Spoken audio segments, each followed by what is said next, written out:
College में गर्मियों की छुट्टियां होने पर राधिका और रोहन अपने दोस्त मनोज और शिल्पा के साथ परिवार के पुराने फार्म हाउस पर घूमने जाने का प्लान बनाते हैं। गाइस, तुम दोनों को वो फार्म हाउस बहुत पसंद आएगा। बचपन से ही वो मेरी और रोहन की सबसे पसंदीदा जगह रही है। पर मैंने तो इतने सालों में तुम्हारे मुंह से कभी फार्म हाउस का नाम तक नहीं सुना। बचपन में फार्म हाउस जाते थे, लेकिन फिर अचानक सबने वहां जाना बंद कर दिया और वजह कभी किसी ने बताई नहीं। पर अब हम चारों मिलकर वहां धमाल करेंगे। इसी तरह बातें करते कुछ घंटों का सफर तय कर चारों शहर से दूर ऊंची पहाड़ी पर बने राधिका और रोहन के फैमिली फार्म हाउस पर पहुंच जाते हैं। वाह यार, ये तो बड़ा ही सुंदर है। पूरा घूमोगे तो और अच्छा लगेगा, लेकिन उससे पहले सब फ्रेशन अप हो जाओ, फिर साइट सीइंग के लिए जाएंगे। राधिका और रोहन अपने अपने कमरे में चले जाते हैं, लेकिन मनोज और शिल्पा घर में घूमने लगते हैं, जहां शिल्पा की टक्कर हॉल के बीचों बीच रखी एक पुरानी लकड़ी की कुर्सी से होती है। आह, लग गई रे माता, इस कुर्सी को बीच में किसने रखा हुआ है? अरे तेरे स्वागत के लिए भूत ने रखा होगा।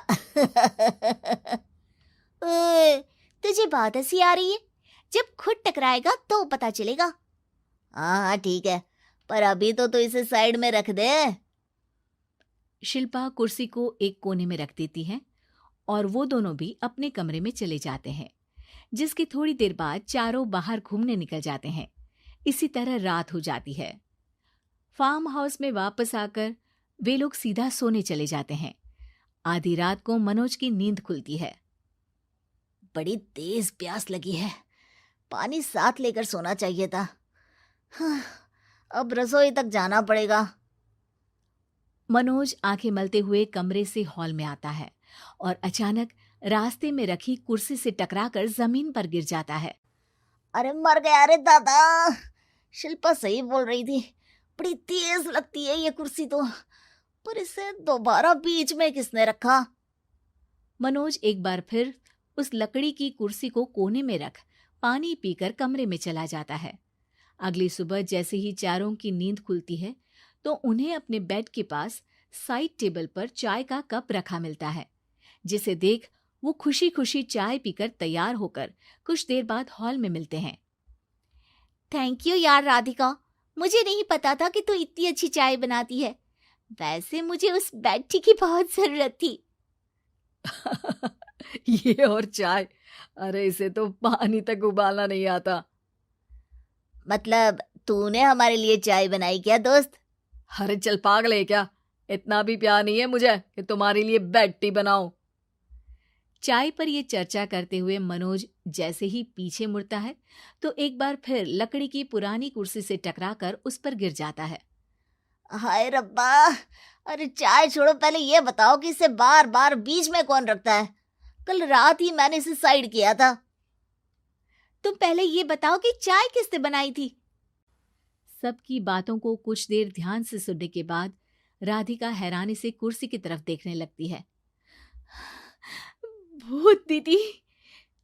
राधिका की बात सुन आपस में झगड़ रहे सारे दोस्त शांत हो जाते हैं। क्या बोला अभी तूने? अरे पर अब वो यहाँ कैसे हो सकती हैं? क्यों नहीं हो सकती? हमने यहाँ आना छोड़ा था, पर उन्होंने तो घर नहीं छोड़ा ना।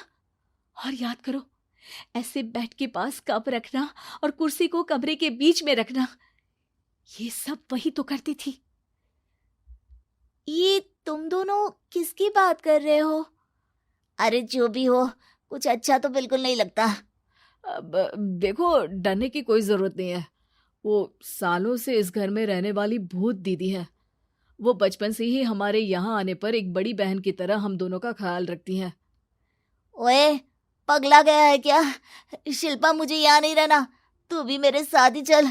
ये दोनों तो पागल हो गए हैं।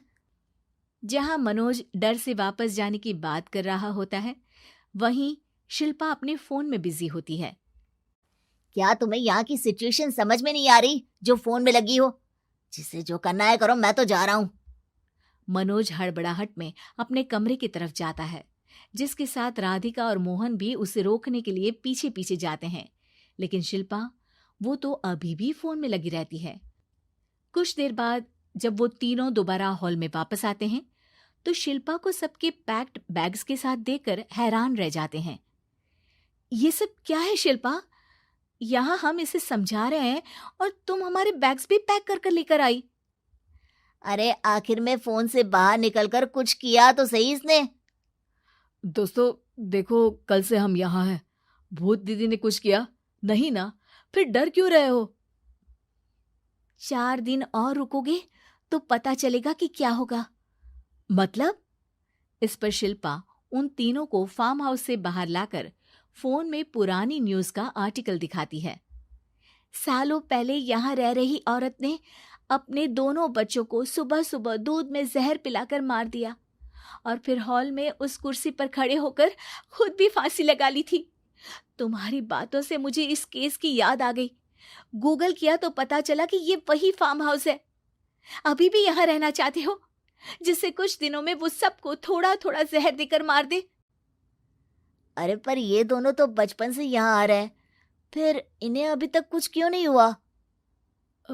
वो तो पापा बताते हैं कि हम आते थे। हाँ, और मुझे भी एक बार का ही याद है। वाह, और कहानियां तो ऐसे सुना रहे थे जैसे सदियों से यहीं रहते हो। तीनों ये बात कर ही रहे होते हैं कि अचानक फार्म हाउस में से एक आवाज सुनाई देती है। मैं यहाँ किसी को जिंदा नहीं रहने दूंगी, किसी को नहीं। बस ये सुनने की देर ही होती है कि चारों डर से कांपते हुए तुरंत कार में बैठकर वहां से